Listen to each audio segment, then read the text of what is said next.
Les éditions Sixtreed, avec l'aimable autorisation des éditions Magnus, présentent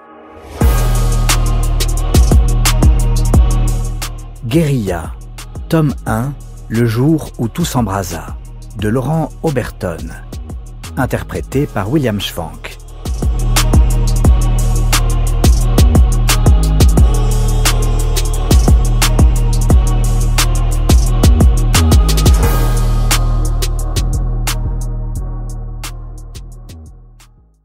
À ceux qui n'ont pas compris.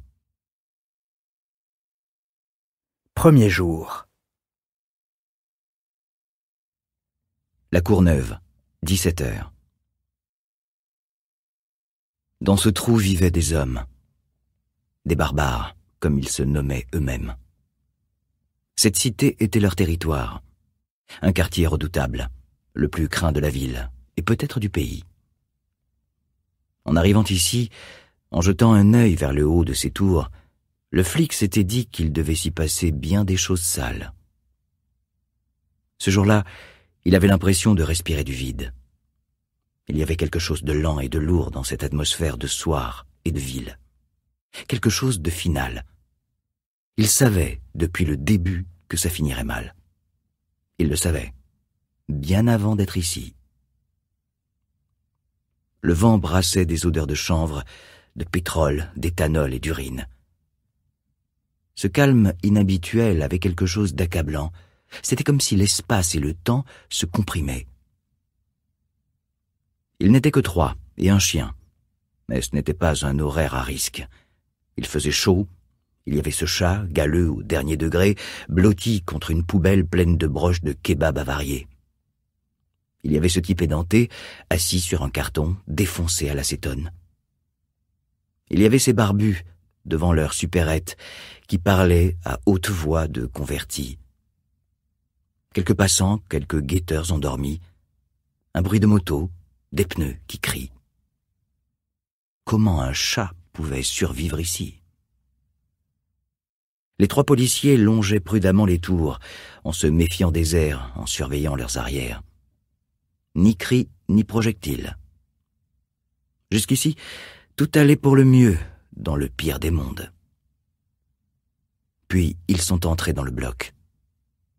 Et en posant le pied ici, dans ce petit local sordide, ils ont vu ces 10 furieux, bâtis par la tôle et la haine, qui se shootaient là.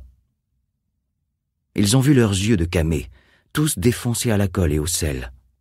Avant même qu'ils n'aient le temps de parler, le brigadier était encerclé, menacé, insulté. Comme toujours, lui se tenait derrière, en couverture, la main sur la crosse d'une arme qu'il n'avait jamais osé sortir. Il regardait, à la lueur indécise de cette ampoule vacillante, le brigadier faire face, tenter d'exister. Sa jeune collègue crevait de trouille, à en pisser sous elle. Il regardait leur chien, qu'elle retenait à peine, un malinois, gueule noire et robe feu, aboyant sa fureur. Derrière eux, il n'y avait plus que lui, son surmoi officiel, inerte et discipliné, et il y avait cette chose, dangereuse, et pas tout à fait soumise, installée tout au fond de lui-même, qui rêvait de sortir le flingue et de tirer dans le tas. Pourquoi était-il là déjà? À 1 heure de la fin du service, une putain de descente dans le bloc le plus chaud de la cité, parce que ce connard de brigadier s'était cru obligé de voler au secours de cette femme, habitant soi-disant au 7e, qui avait appelé pour se dire en danger de mort, et dont on ne savait rien. Le brigadier avait demandé à l'autre équipage d'attendre à 2 blocs d'ici, pour surveiller les voitures, pour ne pas que ça ressemble à une descente, c'est-à-dire, en langage d'ici, à une provocation.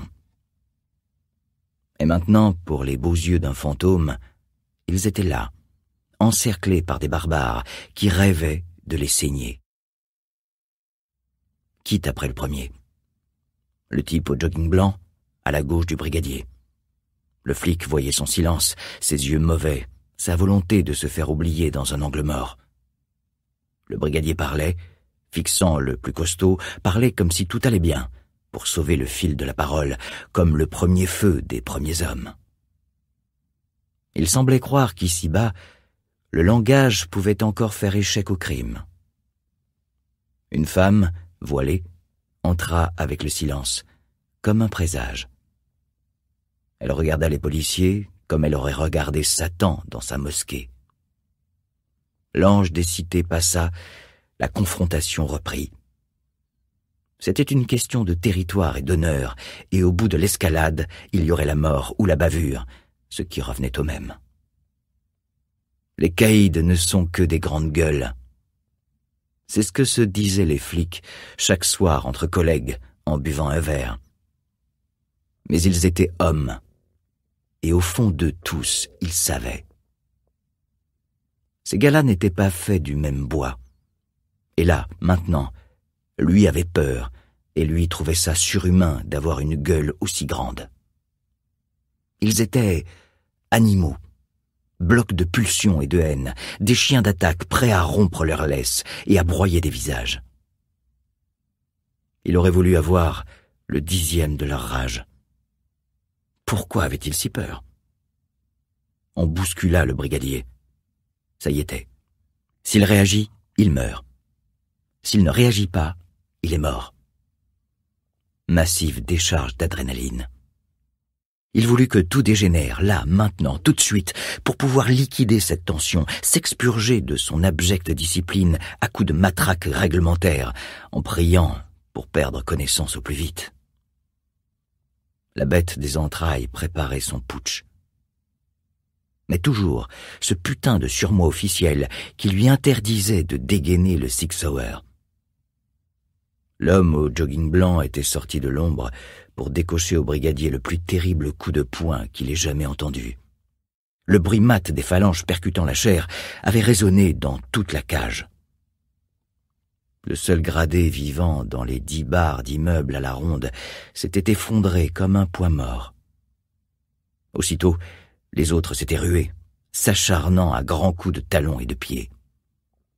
Lui, il avait gueulé des ordres convaincants du genre « Non, calmez-vous, reculez », et n'avait pu s'empêcher d'ajouter « Police », comme s'il ne s'agissait que d'un énorme malentendu.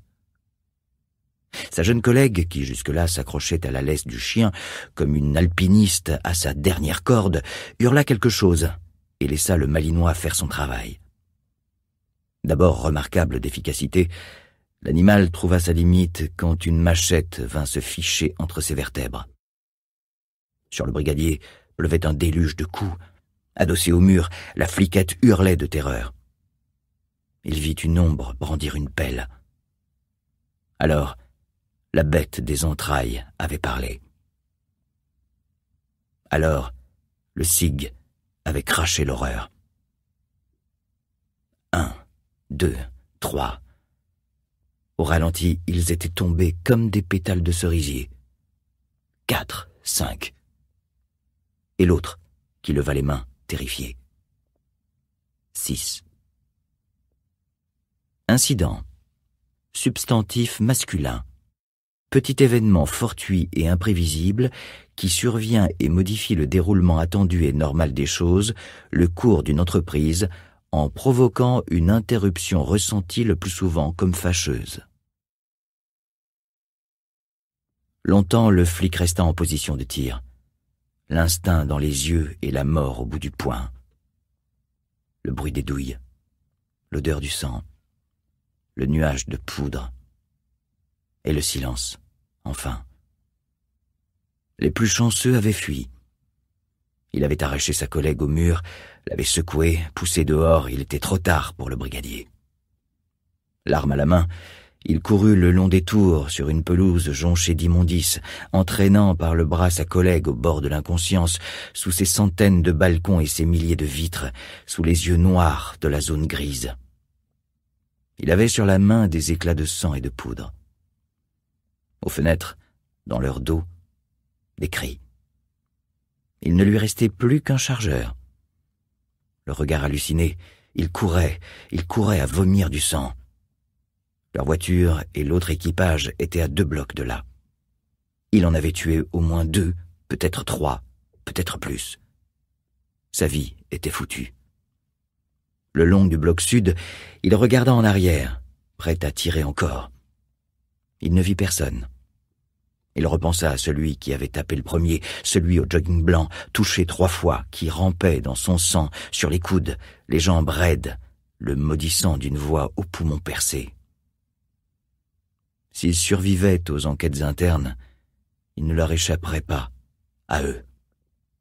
Eux. La gardienne de leur bloc, qui avait cru entendre des pétards, qui ne les supportait plus, avait déverrouillé sa porte en râlant. Habituée au chahut, consumée par le réel, elle était, comme toutes les concierges, dépressive et membre d'une association de défense des animaux. Quand elle poussa la porte du hall et qu'elle vit le sang et les cadavres, il ne se passa rien. Quand elle vit les morceaux de chien, elle hurla à désarmer les murs.